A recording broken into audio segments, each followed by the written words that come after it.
Imran Khan, thank you very much indeed for joining us today. We speak a month after the collapse of the Afghan government and the takeover of the Taliban. How would you describe the situation in Afghanistan today? I think it's worrying.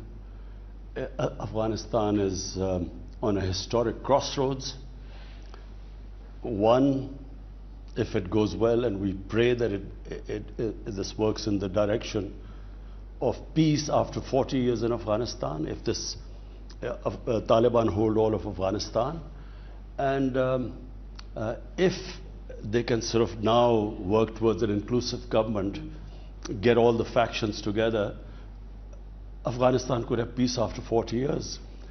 But if it goes wrong, and which is what we are really worried about, it could go to chaos, the biggest humanitarian crisis, a huge refugee problem, unstable Afghanistan, and the reason why the US came in was to fight terrorism or international terrorists. So unstable Afghanistan, refugee crisis, and the possibility of, again, terrorism from Afghanistan soil. You have said that a positive outcome for Afghanistan would be an inclusive government. Would you call this an inclusive government? Do you support it? Well, let me just, Becky, explain to the viewers that my party came into power after 22 years. So 22 years we stayed in opposition before we came to power. When we got into power, there was so much pressure for us to include those people who had struggled for 22 years. So they almost had felt that it was a right that they should be included. So I can see the problems they are facing, but I do not think that there would be really peace in Afghanistan unless there's an inclusive government, because Afghanistan is a society composed of different ethnic groups. So the Pashtun is only about 45–50%. They are Tajiks, they are Hazara, they are Uzbeks. So unless it's an inclusive government, the worry is that there will be instability later on. Well, it's not. It's not an inclusive government at present. Let's agree on that. Afghanistan, you said, had broken the, quote, shackles of slavery when the Taliban took back power. That doesn't sound like the statement of someone who shares the concerns of so many in the world about the future of Afghanistan and its people under the Taliban, notorious for its misogyny, its violence against women, that shows no evidence or interest in guaranteeing basic human rights, particularly those for women. But let's just talk about its makeup. So it has to be put in its context. What was the context? I spoke. For the first time in history, in 74 history of Pakistan, we had what we called was trying to get rid of the colonial system of education.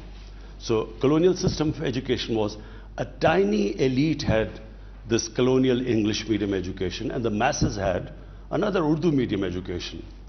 And this created two classes. And so, for the first time, we had a unified curriculum in our history. And what I was trying to say was that mental slavery, which comes from the colonial form of education, is much worse than physical slavery. And one line I gave example of, in Afghanistan, they have got freedom. Now, I never quite understood what was the issue behind it, because when the British left, it was freedom for Afghanistan. When the Soviets left, it was freedom. So when the US leave, what am I supposed to say? This interim government is not an inclusive government. The concerns of so many around the world are for the future of Afghanistan and its people under a Taliban government which is notorious for its misogyny and its violence against women. There is no evidence to date of any interest in providing basic human rights, particularly for women and children. How concerned are you about that? This is an interim government, you might tell me, but you know what? The last Taliban government was an interim government and it lasted 5 years. So how concerned are you? And what are you going to do about it? Look, Becky, where Afghanistan goes from here, I'm afraid none of us can predict.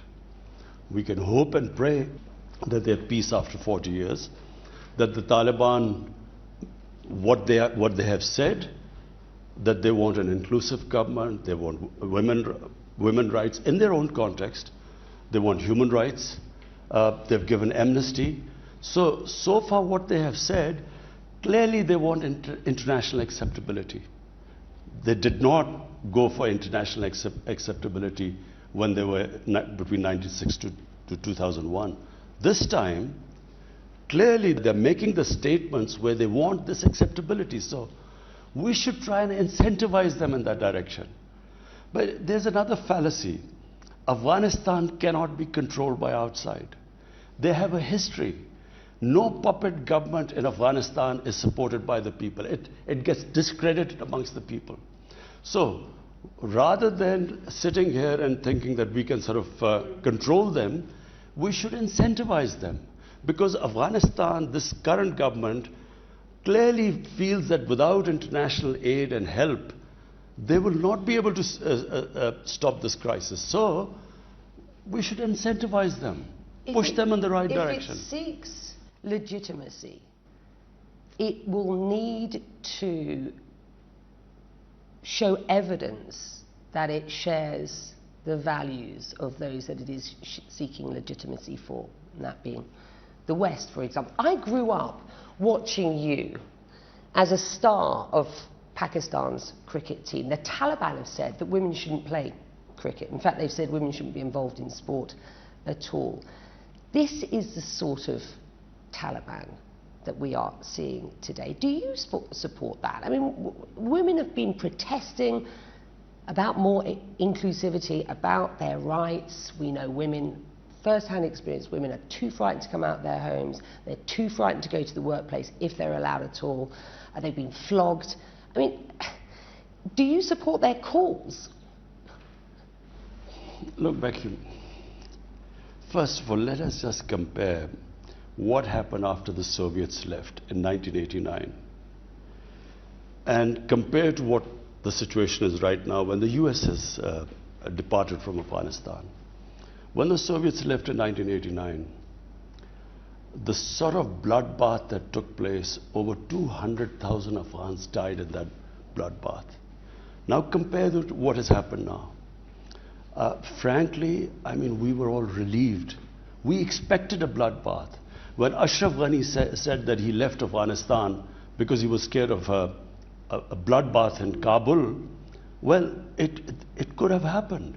We were worried that when the US departed, there would be complete chaos in Afghanistan, a civil war. Our intelligence agencies told us that the Taliban would not be able to take over all of Afghanistan. And if they tried to take over Afghanistan militarily, there would be a protracted civil war, which is what we were scared of, because we are the ones who would suffer the most. So therefore now, in that, bearing in mind what could have happened and what has happened, I feel give them time. I feel very strongly that it's a mistake to think that someone from outside will give Afghan women rights. Afghan women are strong. Give them time. They will get their rights. You've just alluded to your very real concerns about the risks of civil war, the risks to Afghanistan, and indeed the risks to Pakistan. I want to come back to your very real concerns about the risks to Pakistan's national security in a moment. But bear with me, you have criticised the US pullout. Let me start that again. You have criticised the US pullout from Afghanistan, describing America as having messed it up in Afghanistan. Is that something that you have told the US President personally? Have the two of you spoken since the collapse of the country? I have spoken to, then he was Senator Joe Biden, way back in 2008. After 2006, we in Pakistan began to realize that this is now going to become a quagmire for the US. I went over to the US. I met Senator John Biden, Senator John Kerry, and Senator Harry Reid. I also addressed various think tanks in the US. And I tried to explain to them there is a history of Afghanistan. What the US is trying to achieve militarily, this is not going to happen. And so they will be stuck there. Our army chief in 2010, he went over to the US. He tried to tell President Obama that you are not going to have a military victory. The Afghan army is not going to be able to, the moment you go, it will wilt. So we were warning them beforehand. And when the US should have started from a position of strength to do a political settlement with the Taliban when there were 150,000 US troops there. Let me stop you there. You haven't spoken to the President of the United States since the collapse of the country to the Taliban, correct? No, I haven't. He hasn't called you since coming into office, correct? He's a busy man. Pakistan is a major non-NATO ally, and yet no call between you and the US President. Do you see this as punishment for supporting the Taliban while they were killing US troops? Well, you have to ask him why he's too busy to call. But let me just say one thing. I heard this, the Senate hearing going on, which Secretary Blinken was asked all these questions. I want to say this, and I hope that the American politicians would listen to this. You know, Pakistan is the country. Just because we sided with the US, we became an ally of the US after 9/11 in the war in Afghanistan. The suffering this country went through. At one point, there were 50 militant groups attacking our government. In the 80s, Pakistan joined the US against the Soviets. We trained the Mujahideen to do jihad in Afghanistan. Amongst them was Al-Qaeda, where Taliban were part of the Mujahideen groups. We trained them that foreign occupation, fighting against them, is a sacred duty, is jihad, is a holy war. Fast forward to 9/11, US needs us in Afghanistan. They asked us to join us. A lot of people said that we were abandoned in 1989. The US, after the war was over, left, sanctioned Pakistan. So come 2001, George Bush asked Pakistan to help. And he famously said, we will not abandon Pakistan again. Pakistan joined the US war in Afghanistan. Was I the Prime Minister? I would never have done that. Firstly, the same Mujahideen, now we are telling them because US has invaded Afghanistan, now it's terrorism. They turn against us. Then all the tribal belt of Pashtuns on our side of the border, the Pashtun nationalism kicked in. So they had all sympathies with the Taliban, not because religious ideology, because of Pashtun ethnicity. So you must understand what happened. No, I really want people to know. They turned against the Pakistan army as collaborators.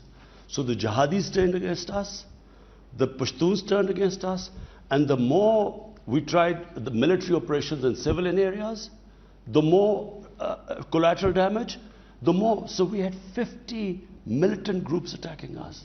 And on top of it,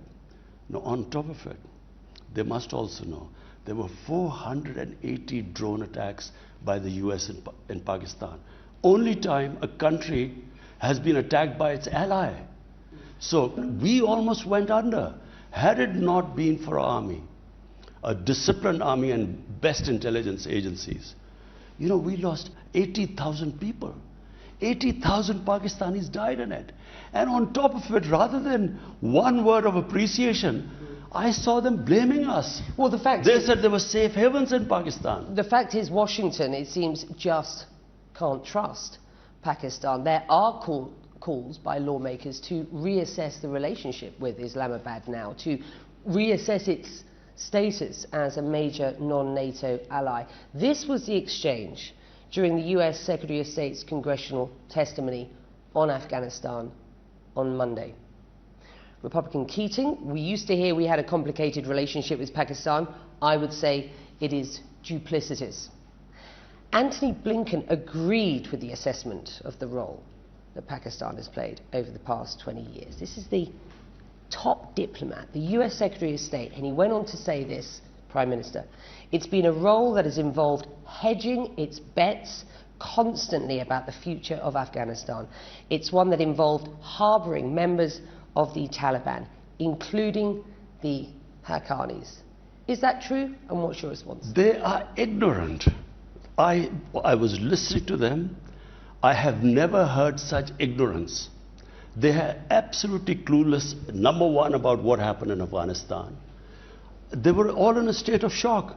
We knew, as I said, in 2008, when I met Senator Joe Biden and John Kerry, then I told them that they were not winning. Hold on, hold on. This is, Becky, it's very important. When our army chief went in 2010, he again explained to President Obama that you're not winning this war. And he said, and this is the important thing, he said, you are going to leave Afghanistan, we will be left with the mess you leave behind. What you are expecting us to do, we cannot do. What they were expecting, what they expecting at the Afghan government? The Afghan government wanted Pakistan to win the war in Afghanistan for them. Pakistan, the state of Pakistan was under attack for being ally of the US. We were now supposed to take on also the Afghan Taliban. I was asking you for your response to Blinken's words specifically. He said Pakistan's role has involved hedging its bets constantly about the future of Afghanistan. It's one that involved harbouring members of the Taliban, including the Haqqanis. Over the past 20 years, sir, the Haqqani network has been responsible for some of the deadliest terror attacks in Afghanistan's history. It has killed hundreds of Western troops and thousands, let me finish, of Afghan people. In 2011, you will be aware that General Mike Mullen said the Haqqani network acted as, quote, a veritable arm of Pakistan's intelligence. This is a group that now has 4 members in key roles in the Taliban government. Is it any wonder that there is a trust deficit between the West and Pakistan? It is complete ignorance. The Americans did not understand what the Haqqani network was. Haqqani is a tribe. It's a Pashtun tribe living in Afghanistan. What they are terrorist organization prescribed and designated by the US and the UN, sir, with respect. All very well calling them a terrorist organization, but do they know the origins of the Haqqani tribe? No, it is very important for us to explain to them. We have been trying to explain to them. The Haqqani tribe lives in Afghanistan.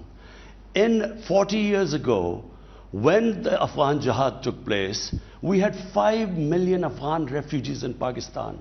Amongst them were a few of the Haqqanis. And the Haqqanis were Mujahideen, were fighting the Soviets.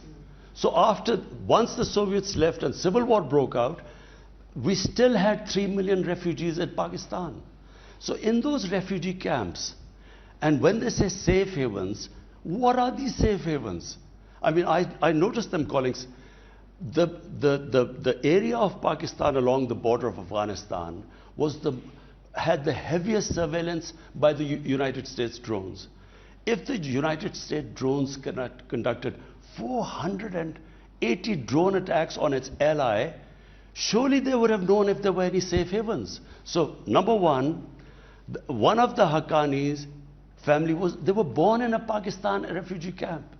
So, what they were asking us was that in these refugee camps, 3 million people living in the refugee camps, we were supposed to check which one of them was Taliban and which not. That doesn't deny the fact that the Pakistan Intelligence Agency has been funding and supporting the Taliban through the Haqqani Becky, network. funding. You know the total budget of Pakistan? It's $50 billion for 220 million people.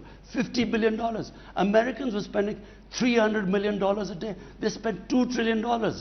Was Pakistan Did we have the capacity to fund another war? We can barely meet our own expenses. Let me put this to you. The term duplicity has been used now a number of times with regard the role that Pakistan has played over the last 20 years. Osama bin Laden was hiding in Pakistan and killed in 2011 near a Pakistani military city base. Many Americans categorize Pakistan's role in Afghanistan post 9/11 as duplicitous. I put it to you again. Is it any wonder that there is a trust deficit between Pakistan and the West? And what are you going to do about it? Do you know, Becky, I blame First General Musharraf. He should have never taken us into this war. Taliban, whatever you say about a government, and a relationship between governments are because of interests. Taliban was a pro-Pakistan government. We helped the US dislodge a pro-Pakistan government and replace it by a pro-Indian government. And unfortunately, General Musharraf did this, not for the interest of the people of Pakistan. Because we, as a result, we also, as I repeat, had a civil war. We were attacked, considered collaborators by the Pashtuns and by the Mujahideen. So listen, General Musharraf wanted acceptability from the US. So he went against Pakistan's interest to support the US. Then unfortunately we had two crooked leaders who had billions stashed abroad, who never ever stood up for Pakistan's interest. So here we were losing people, 80,000 Pakistanis dying to side with the Americans. On top of it, we are called that we are playing a double game. Pakistan was trying to save itself. Listen, Becky, you have to understand this. 50 different militant groups were attacking the state of Pakistan. I repeat, if we did not have a disciplined army and intelligence agency, we were going under. And on top of it, we had Americans doing these drone attacks. Reprisals from the drone attacks were on the state of Pakistan. All the collateral damage they took avenged against us. On top of it, they wanted us to take on the Afghan Taliban. Afghan Taliban weren't attacking us. And I wish, if I was in government, I would have told the US that we are not going to take them on militarily, because first we have to save the people. My responsibility would have been to the people of my country. I cannot destroy my country to fight someone else's war. Let's talk about this Haqqani network and its relationship with the ISI, because you have admitted that Pakistan's intelligence agency has close ties to the Haqqani network. You have said in the past that you're not sure why the US hasn't leveraged those connections to get the Taliban effectively to the negotiating table. You've always supported dialogue with the Taliban. How much do you, sir, support their ideology, and what is your red line? The strict interpretation of Sharia law as we are seeing it acted out in Afghanistan today? Becky, let's take two different things you've said. Pakistan's ties with the Afghan Taliban, Pakistan's intelligence agencies. Intelligence agencies' job is to have connections with everyone. They speak to everyone. The US CIA would be speaking to Taliban. You know, they have to. That's the job of intelligence agencies.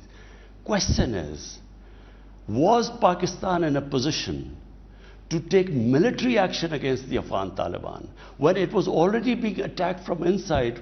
The Pakistani Taliban were attacking the state of Pakistan. You know, General Musharraf, there were 2 suicide attacks, insider attacks, because there were sympathies for the Mujahideen from within the army. So 2 suicide attacks on him. Benazir Bhutto was assassinated by the Pakistani Taliban because she was considered a collaborator with the US. So was Pakistan in a position to then take on the Afghan Taliban? Our heads of state should have clearly stated. They should have told the Americans, this is what we can do, this is what we can't do. I would have done that. Where we lost out was we had these weak, corrupt heads of states who did not stand up to the US. So let me just clarify about the Haqqani. Haqqani tribe is in Afghanistan. It's a tribe there. Some of the Haqqani leadership one was born in a Pakistani refugee camp. So, and they go back and forth across the border. There is no border. There was never any border. The border between Pakistan and Afghanistan, the Durand line, there was no. My government is the first time we have fenced that border. This is the first time. So that's one aspect. Now you talk about the ideology of Taliban. My ideology is in Pakistan. We follow what we consider our Sharia. We are following our line. So let the Taliban. The Taliban. What we hope is, in time, they will, with a consensus, with an inclusive government, they will evolve. But Becky, have we got any choice right now? Now tell me, if you do not back this government and do not help the people of Afghanistan right now, it's not a question of Taliban, it's people of Afghanistan. If the world international community does not help them, what choice have we got? In an op-ed in the Washington Post in June, you wrote, quote, "In the past, Pakistan made a mistake by choosing between warring Afghan parties. But we have learned from that experience." How? Because your critics suggest that a, quote, "victory for Pakistan in Afghanistan," which is what many say is the case, is Pyrrhic. That playing a double game has now created blowback in terms of your own national security. Becky, in the 90s, Pakistan backed one of the factions, the other faction, Northern Alliance, or Ahmad Shah Massoud, then went against Pakistan. I felt it was a big mistake. I felt Pakistan should never have had any favorites. I feel that the Afghan people cannot be controlled from outside. So therefore, whoever is a government in Afghanistan, we should just deal with them. And my government, we reached out. I called Ahmad Shah Massoud's brothers over, invited them over to Pakistan. We told them exactly the same thing. We called the Hazara community, Uzbeks. We tried to tell all of them that, look, whatever our policy was in the past, we now believe that whoever is in power in Afghanistan, we will have no favorites. You say that you will have no favorites, but there is practically no opposition or other groups active in Afghanistan at the moment because the Taliban have taken over. And you have been accused by Massoud's National Resistance Front of getting involved in the damage and destruction that's been done to their group in Panjshir. Has Pakistan been providing drones in that conflict, that part of the conflict? Becky, do you know, we are as shocked and surprised as everyone of what has happened in Afghanistan. Our intelligence agency, ISI, gave us a report that, number one, that the Afghan government, after the US leaves, would last for months afterwards. But they would fall, but it would last for months.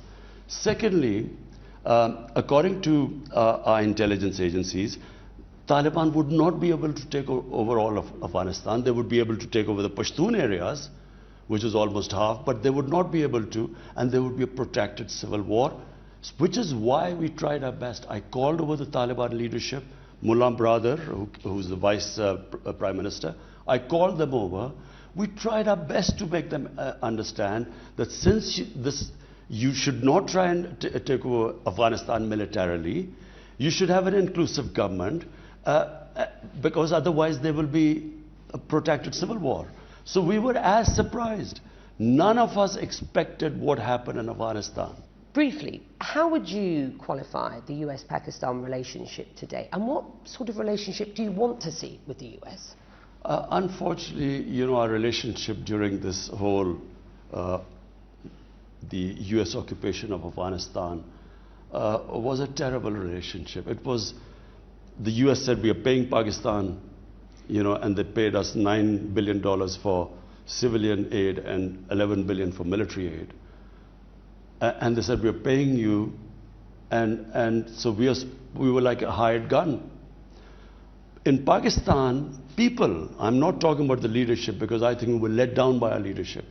The people felt that here, by joining the US, we had these bombs going on everywhere. Benazir Bhutto was killed because of that. Our economy tanked. I mean, we $150 billion plus we lost to the economy. So here we were on this level. The US felt that we were supposed to make them win the war in Afghanistan, which we never could. And so therefore we had this terrible relationship based on mistrust. What I would like a relationship with the US is now, like the US has a relationship with India. You know, not one-dimensional relationship where they're paying us to fight. We want a normal relationship. So, responding to the fact that Joe Biden has not contacted you directly, your national security advisor recently said, and I quote, "If a phone call is a concession, if a security relationship is a concession, Pakistan has options," he said. Is China that option? And given the current state of relations between the US and China, is that a veiled threat of sorts? I don't actually know in what context he said it, but I can say one thing, that if President Biden didn't call, I mean, what he's been through, I'm watching him, what he's been through. It's, you know, he's been blamed for this, you know, the exit from Afghanistan. I thought he actually did the only thing right. What else could he have done? Because how could you ever be prepared for the army capitulating 2 weeks before? So therefore, I mean, I would imagine he's very busy.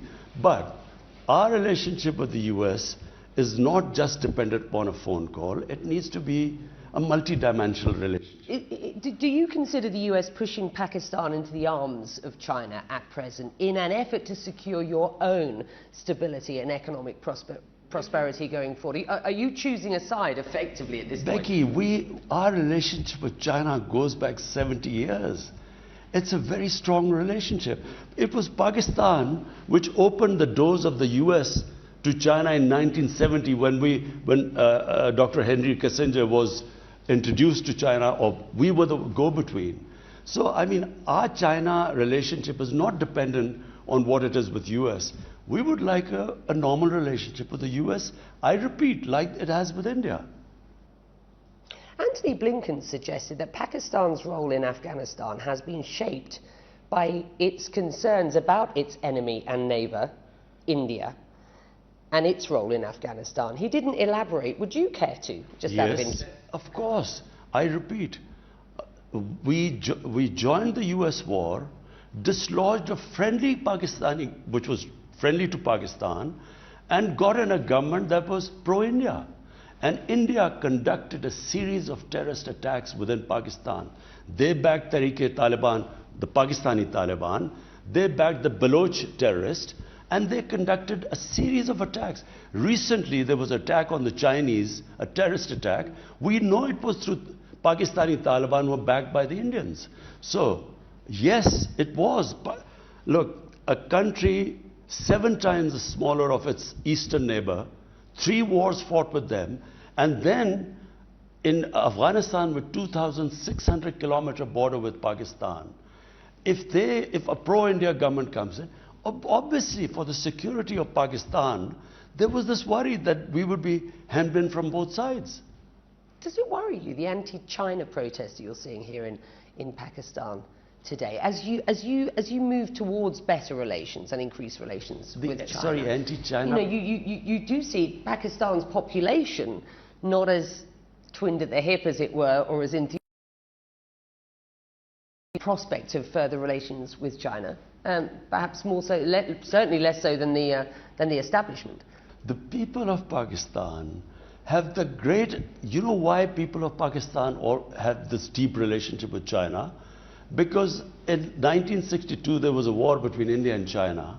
Then again, when India was threatening us in Kashmir, there was this India-China had this standoff. People of Pakistan feel that China in all our difficult times has stood with us. So, I mean, if one of the few countries that the people in Pakistan have this close affection to is China. I want to talk about women's rights. Prime Minister. In your 2018 party manifesto, you devote a whole section to women. Quote, "We will effectively implement initiatives to increase women's access to education, healthcare, economic opportunity and legal protection."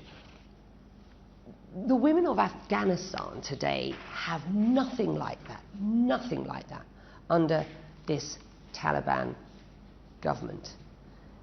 How much can you accept that they are rescinding women's rights? How much can you sit as a neighbour and accept that? Becky, if you empower your women through education, women will get their own rights. Which the Taliban won't allow for kids over the age of 8. As far as I've seen, that they have given statements that they will allow women to study in university and so on. Okay? We are hearing... In Pakistan, what we have done is we have actually paid stipends to poor families to get their girls to study in school.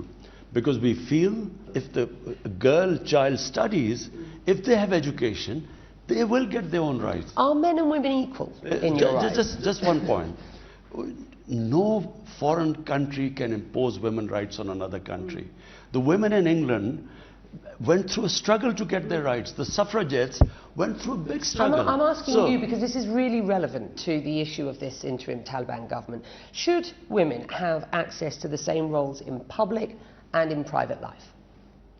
Of course, women should have the ability in a society to fulfill their potential in life.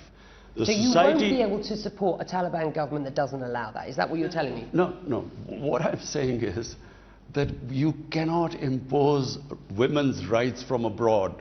It's never happened in human history. But what you can help them, and that's why the international community should engage with them, they should incentivize them. And so far... These are basic human rights. You can't incentivize a government... Incentivize them to educate with basic human rights. Becky, incentivize them to educate their girls, their women. They will get their rights. Afghan women are strong. Let me just talk about some issues of women's rights here, finally, in Pakistan. Earlier this summer, the daughter of a former Pakistani diplomat, Noor Muqaddam, died after being allegedly tortured and killed by an acquaintance. What's your response to that case? I'm following that case personally. It is one of the most horrific cases that shocked the country. And we will ensure that he gets punished. The state will ensure, and as I said, I'm following that case personally. Activists have demanded Parliament pass a law criminalising domestic violence. Where do you stand on that, and do you think that will happen? We have, our government has passed the maximum number of laws for protection of women. We have not only incentivized parents to send their child to school. We have a special program where we help women find the real problem is rural women. And even Afghanistan, there's a difference between urban women and rural women. So we are actually empowering them in rural areas, how they can improve their living, giving them loans. Do you support calls for more empowerment, more rights for Pakistani women? Of course. But Becky, my basic thing, look, my family, one of my sisters is a doctor, one is an economist, one is a businesswoman. We have strong women in our family. Why? Because they were educated. I believe if you educate your women, they will get their position in society. They will fulfill their potential. People have been protesting across Afghanistan in the past couple of weeks. Finally, I just want you to explain why you think these anti-Pakistan protests by hundreds of Afghans today are going on. They certainly seem convinced of Pakistan's involvement in their country's affairs. Because Becky, the Afghan government, for their failures, they kept blaming Pakistan. I went to see Ashraf Ghani earlier this year. I assured him, I told him we will do anything for a peace between you and inclusive government, except take military action. because military action, it cost Pakistan a lot. We said we will not take any military action, but everything else we will do to ensure that there is an inclusive government, a political dialogue. It was because of us that the Taliban started talking to the US. And we tried our best to make them sit with the Afghan government. The Taliban were ready for having an inclusive government with everyone else, but they refused to sit with the Afghan government. They believed it was a puppet government. Now, the Afghan government kept blaming Pakistan. Unfortunately, the Afghan government is to be blamed. If the Afghan government had given good governance, if they had not so much corruption in their ranks, maybe they would have had more acceptability in Afghanistan. Why did 300,000 Afghan troops, why did they surrender without a fight? And if you do a proper analysis of that, you will know why the US failed and the Taliban succeeded. I promised to ask you about the risks to Pakistan's national security if the situation in Afghanistan doesn't improve. So explain what you believe those risks are and just how concerned you are at present. The biggest concern are refugees. We already have 3 million refugees in Pakistan. Our country cannot afford more refugees. We have come out of a very difficult economic situation. We cannot take more refugees. The second worry is terrorism. We had 3 sets of terrorists in Afghanistan using the soil to attack us: ISIS, Pakistani Taliban, and the Baloch terrorists. So if there is chaos in Afghanistan, if there's not stability there, then we have these 2 major problems looming in front of us. We are the country that is going to suffer the most. With that, we'll leave it there. Thank you.